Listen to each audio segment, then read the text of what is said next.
Dia Swaga waeleze yuka speech keye. Iyo tubase kuba tujyana program y'indomisha. Aza murebe Nikolas atakayiruka. Nikolas toye ho gusa. Dia Swaga. Wewe munonga kandi musi nashimere kuba amazina ni promoter Dia Swaga kandi ni munywana wa Nikolas.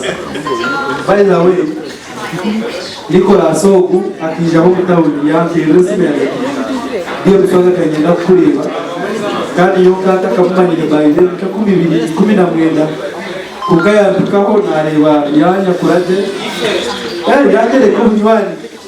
So Nikolas nakumani ngowe ngakugonge kandi nashanga nakorana munywano wanje bizo Nikolas twanywana nakumani jari mukayira na jana ndayira.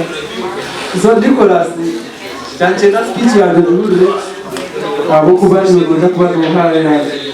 So Nikolas ogu kisha twakwatagana kano promotion kuba kabanza gukora nawe tukoza bishongo zawo kaba faktina bishongo zwa gospel kaja tugwemi na kudanora ndikumuri bayinde baramizi babo. So twakwatagana mrongo na yindi promoter mu muri baroko.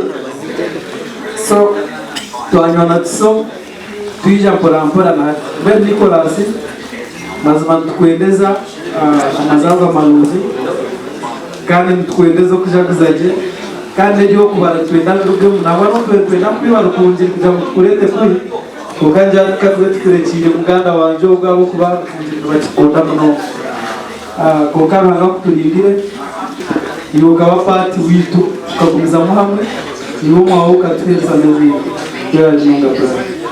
Dia Swaga